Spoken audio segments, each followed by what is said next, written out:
ছবির লোকটি হচ্ছেন সাদিও মানে, একজন ফুটবলার। বর্তমানে তিনি লিভারপুলের হয়ে খেলছেন। তার শুধু সাপ্তাহিক আয় প্রায় 1,50,00,000 টাকা। ছবিটি ভালো করে খেয়াল করে দেখুন। হাতে তার ভাঙা আইফোন। এমন ভাঙা ফোন ব্যবহার করেন কেন? সাংবাদিকরা জানতে চাইলে তিনি বলেছেন, এটা আমি সার্ভিসিং করে নেব। ওনাকে বলা হলো, আপনি নতুন একটি মোবাইল কেন নিচ্ছেন না? উনি বললেন, এমন মোবাইল চাইলে 1000টা কেনা যায়, চাইলে 10টা ফেরারি, 2টা জেট বিমান, 1000খানেক ডায়মন্ডের ঘড়ি কিনতে পারি। কিন্তু এসব কি আমার সত্যি প্রয়োজন? এগুলো শুধু বৈষয়িক বিষয় ছাড়া আর কিছুই নয়। মানুষের রুচি খুবই নিম্নমানের না হলে কেউ 20-30 হাজার ডলারের ঘড়ি হাতে দিয়ে ঘুরবে না। আর এইসবের মাধ্যমে আমার এবং সমাজের কোনো উপকারে আসবে? যেই মুহূর্তে আমার নিঃশ্বাস শেষ, সেই মুহূর্ত থেকে এইসবের মালিকানাও শেষ। সাদিও মানে আরও বলেছেন, দারিদ্র্যের কারণে আমি লেখাপড়া করতে পারিনি। আমি শিক্ষিত না, তাই হয়তো শিক্ষার গুরুত্ব বুঝেছি। দরিদ্র ছিলাম বলেই হয়তো জীবনের আসল অর্থ বুঝেছি। কিন্তু দুনিয়ায় আজ যারা বড় শিক্ষিত, তারাই শিক্ষার গুরুত্বটা ঠিকঠাক বুঝছেন না। যদি বুঝতেন, তবে দুনিয়াতে এত অভুক্ত শিশু না খেয়ে রাতে ঘুমাতে যেত না। মানুষ দিন দিন এইভাবে ভোগবিলাসের কয়েদি হয়ে উঠত না। আমি নিজের বিলাসবহুল বাড়ির পরিবর্তে অসংখ্য স্কুল তৈরি করেছি। দামি পোশাকে ওয়ার্ড্রোব ভর্তি না করে বস্ত্রহীন মানুষকে বস্ত্র দিয়েছি। নিজে দামি গাড়ি চালানোর পরিবর্তে অগণিত স্কুল শিক্ষার্থীদের জন্য স্কুল বাসের ব্যবস্থা করেছি। প্রতি সপ্তাহে সপ্তাহে দামি রেস্টুরেন্টে না খেয়ে অগণিত ক্ষুধার্ত শিশুদের খাবারের ব্যবস্থা করে দিয়েছি। আমি কোথা থেকে উঠে এসেছি সেটা আমি জানি। কি বুঝলেন? এটাই তো হওয়ার কথা ছিল। জীবনের উপলব্ধি তো এটাই। তবে জীবনকে উপলব্ধি করতে চাই না আমরা শেকড়কে ভুলে যাই অনেক সময়। নিজের অতীত ভুলে যাই, নিজে কোথা থেকে উঠে এসেছি ঠিক সেটাই ভুলে যাই। শিখরে উঠে শেকড়কে ভুলে যাওয়া চলবে না। তখন মূলত নিজের অস্তিত্বকে অস্বীকার করা হয়। সেই অস্তিত্বকে অস্বীকার করতে চান না এই বিশ্ব তারকা ফুটবলার। আমাদের আজকের আয়োজনের বাকিটা সময় ধরে জানাবো সাদিও মানের শেকড় থেকে শিখরে ওঠার গল্প। আরও জানাবো রাস্তার ছেলে থেকে সেনেগালের স্বপ্ন সারথিতে রূপান্তরিত হওয়া সাদিও মানের জীবনের কথা ও নানা রকম অজানা তথ্য। হলফ করে বলতে পারি, এই গল্প নিঃসন্দেহে আপনাকে অনুপ্রেরণা যোগাবে। জীবনে ভালো কিছু করে নিজের এবং পরিবারের এবং দেশের মুখ উজ্জ্বল করতে ইচ্ছে করবে। তাই অনুরোধ থাকবে, ভিডিওটি না টেনে একদম শেষ অবধি মনোযোগ সহকারে দেখার জন্য।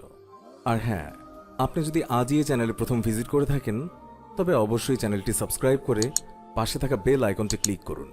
এতে করে আমাদের নতুন ভিডিওর নোটিফিকেশন দ্রুত আপনার কাছে পৌঁছে যাবে। চলে যাচ্ছি এবার মূল আলোচনায়। 1992 সালে সেনেগালে জন্ম নেয়া সাদিও মানের ছেলেবেলাটা খুব মধুর ছিল না। বেড়ে উঠেছিলেন দক্ষিণ সেনেগালের বাম্বালি নামের একটি গ্রামে। পরিবারের আর্থিক অবস্থা তাদের একদমই ভালো ছিল না। এক সাক্ষাৎকারে একবার বলেছিলেন, আমাকে স্কুলে পাঠানোর মতো অর্থ আমার পরিবারের কাছে কখনোই ছিল না। অনেকগুলো ভাই বোন থাকায় তাকে পাঠিয়ে দেওয়া হয়েছিল তার চাচার কাছে।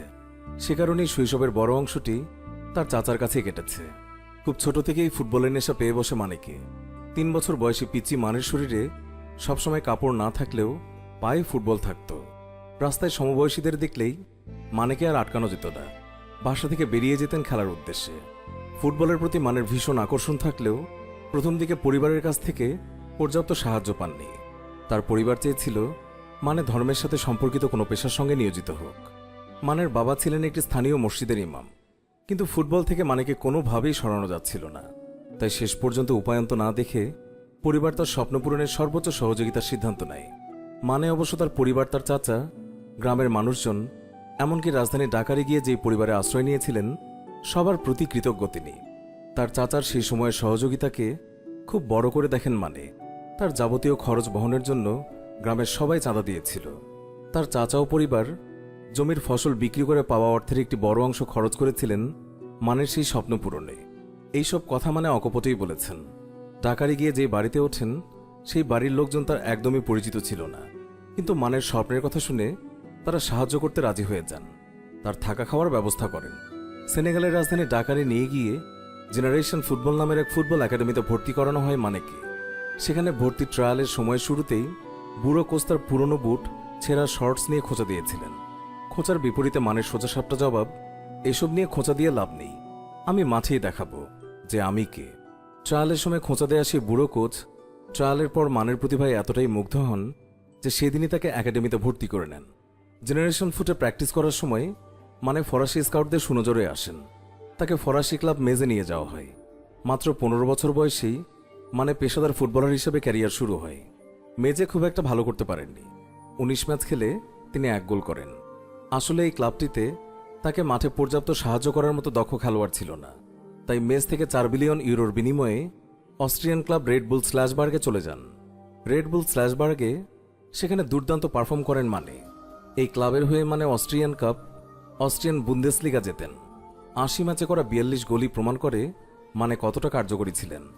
নিজেকে আরও বড় চ্যালেঞ্জের জন্য প্রস্তুত করা ইংলিশ প্রিমিয়ার লিগ খেলার জন্য সাউদাম্পটনের সাথে 4 বছরের চুক্তিতে সই করেন। 12 মিলিয়ন ইউরোর বিনিময়ে রেড বুল স্ল্যাশবার্গ থেকে তিনি সাউদাম্পটনে চলে আসেন।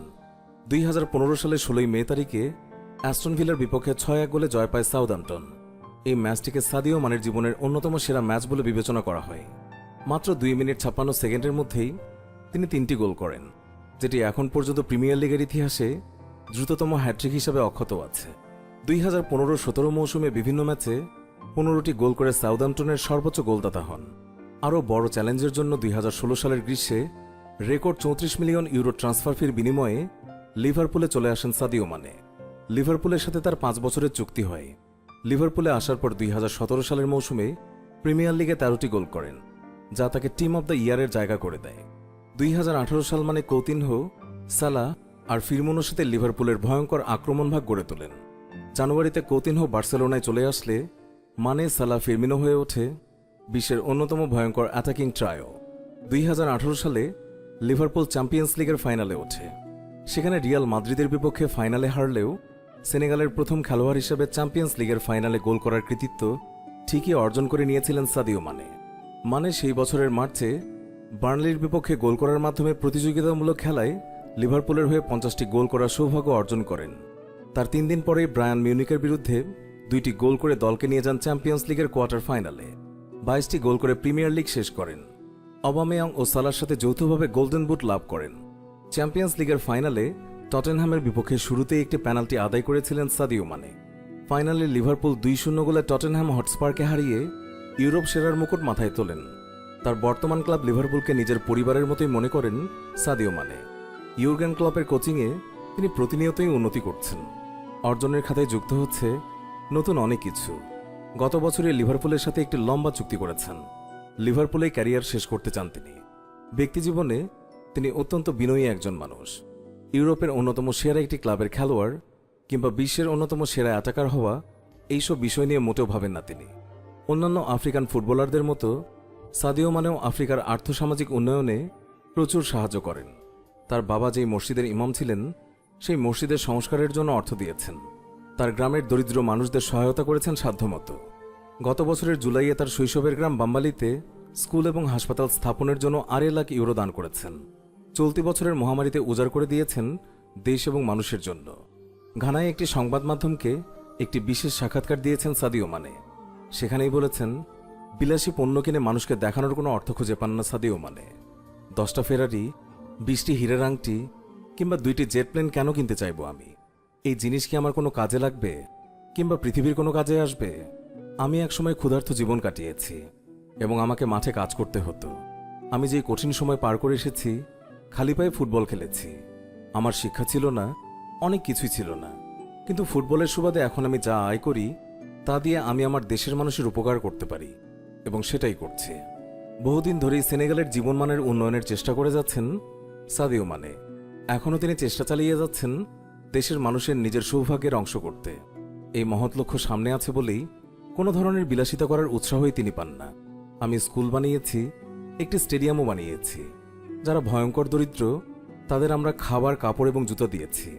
এছাড়া সেনেগালের খুবই দরিদ্র এক অঞ্চলের প্রত্যেক পরিবারকে মাসে 70 ইউরো করে দেওয়ার ব্যবস্থা করেছি। এটা তাদের পরিবারের মাসিক আয়ে অবদান রাখে। আমার কোনো বিলাসী গাড়ির দরকার নেই, আলিশান ঘরেরও দরকার নেই, সারা বিশ্ব ঘুরতে যাওয়া কিংবা প্লেন কেনারও দরকার নেই। এর চেয়ে জীবনে যা পেয়েছি তার কিছুটা যদি অন্যদেরকে দিতে পারি তাহলেই আমি অনেক তৃপ্ত। প্রিয় ভিউয়ার্স, রাস্তার ছেলে থেকে সেনেগালের স্বপ্ন সারথি হিসেবে প্রতিষ্ঠিত হওয়া সাদিও মানেকে আপনার কাছে কেমন লাগে? একজন মুসলিম হিসেবে সাদিও মানের সফলতায় আপনি কতটা গর্বিত? কমেন্ট করে জানিয়ে দিন এই নিয়ে আপনার মনের অনুভূতি। সেই সাথে ভিডিওটিতে অবশ্যই একটি লাইক দিন এবং অনেক অনেক শেয়ার করে চারিদিকে ছড়িয়ে দিন। আরও এমন তারকাদের জীবনের কথা এবং নানা রকম অজানা তথ্য জানতে আমাদের চ্যানেলটি সাবস্ক্রাইব করে আমাদের সাথেই থাকুন।